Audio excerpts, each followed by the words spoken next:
I just created a YouTube channel. It's called Michael B Duff TV. Thank you, and it's a channel that talks about disability advocacy, the disability rights movement of the 1970s through the 1990s, and it just has various things like disability etiquette, and that's what we're doing right now. Yeah. So you're a big advocate for helping other people with disabilities to make them feel better about themselves and exist better. Yeah, more or less, or it's really designed for an educational channel. Right. I mean, the target audience is disabled individuals, but it's really a channel for everybody. The more people can know about the history of the disability rights movement, the better. Awareness is so important. Yeah, exactly. Well, one of the things while I was in college that I was rather kind of disappointed, or I just couldn't understand, is that we did a lot of studies, minority studies, about African Americans and gay rights activists and things of that nature. But nobody would ever mention, when they were talking about something historically, about people, the disabled movement. We never. That wasn't even in regular core history. Right. If you wanted to learn about that, you had to go off into a specialized branch of education. Right. But as far as the core was concerned, it wasn't. That wasn't part of education, and I'm hoping that one day it really will be. It's really necessary. So your YouTube channel, though, can be the start of movement. Yes, it can be the start of it, and I'm hoping that it is. And a well-needed movement. But I'm hoping that that this channel will spark the bigger television stations for doing specials about the disability rights movement or about disabilities in general, is something that you live with, not necessarily for an inspirational thing, although that's important in its own right. But that's something. It's to get the word out and get a lot of these television stations to start doing programs like PBS, for example. Women's movement, African American movement, Native American movement. What about the disabled movement? We don't hear it. We don't hear about that. Right. Now, on your channel, you could have a group discussion with people and make your own little round table. Yeah, kind of have like a firing line or something. Yeah. Well, don't laugh. It could happen. Yeah. So where do you see your YouTube channel 10 years from now? Oh boy, 10 years from now. I feel that it will gain a lot of viewers.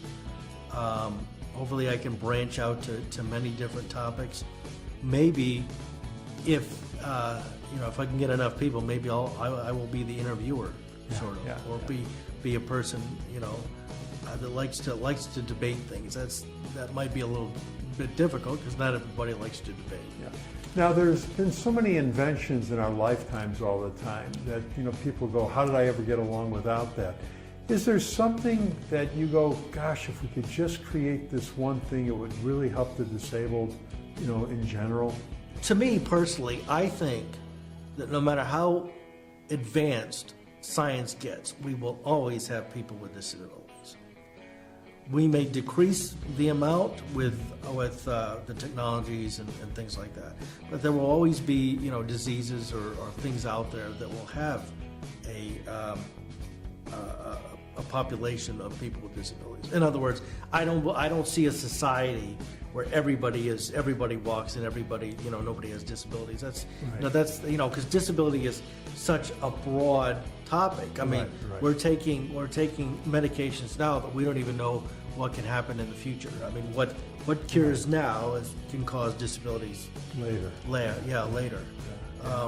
And it's interesting that you say, how did we ever get out of that, or get along with this technology or whatever?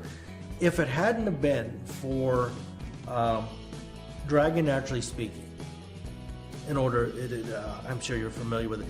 It's a technology where you speak into the computer and everything. Right.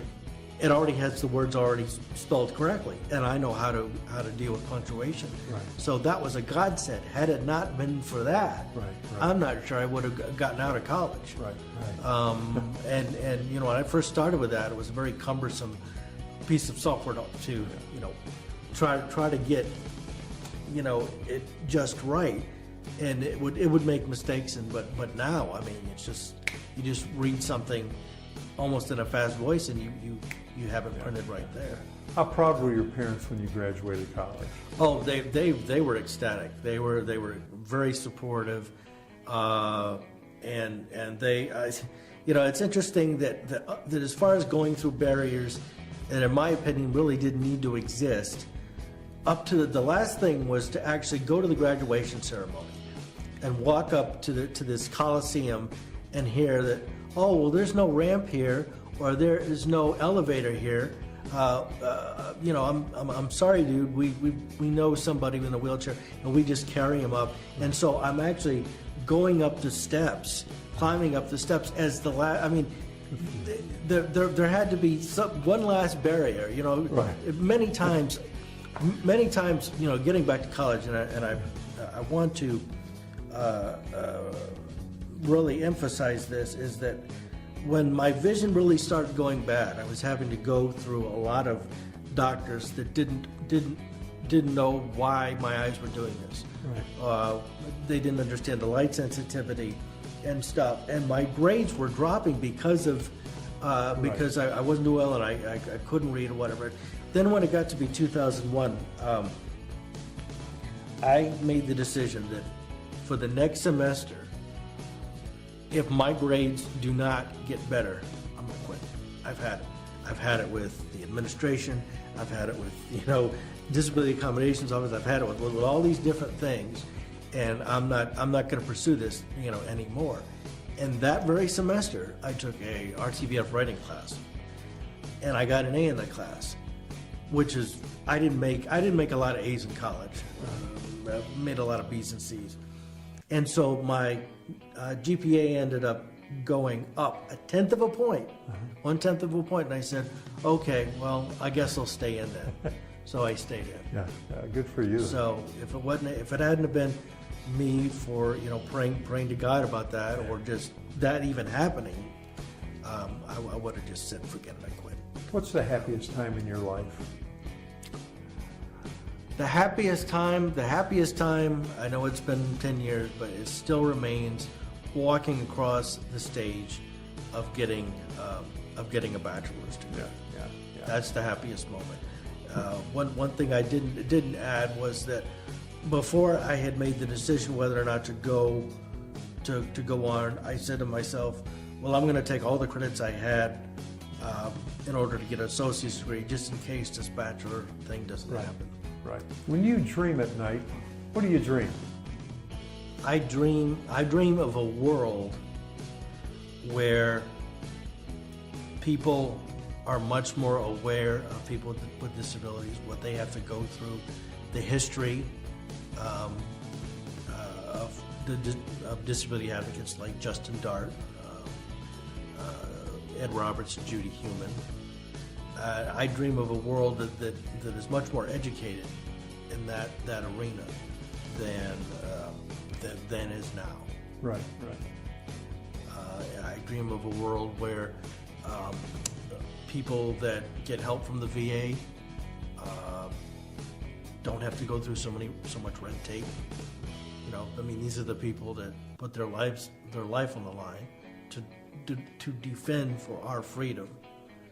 And when I see a lot of the stuff that they have to go through after they had fought, and they're having to deal with whatever they're dealing with, I can't believe it. Did you ever think of getting political, contacting congressmen, congresswomen? Did that ever? Well, to me, educating people about disability rights, about disability education, that is being an activist in my mind. I am not the type of video, or I don't have the type of personality, nor am I really interested in as being the guy with the picket sign and out there and, you know, being against the establishment and things like that. I'm not that type of person. I would much rather prefer to write letters, be a diplomat, rather than we want this now, and if you don't do this now, we're going to blah blah blah. There are groups like that, but that's what I see myself doing as an advocate, because, you know, education is invaluable. You know, you can't put a price on that. Once you have a degree or an education, nobody can take anything away from you. Tell us again how to follow you on YouTube. Well, it's all you have to do is go to YouTube and put Michael B. Duff TV in the search box, and you'll be at my channel. Thanks, man, for doing this today. You're very welcome.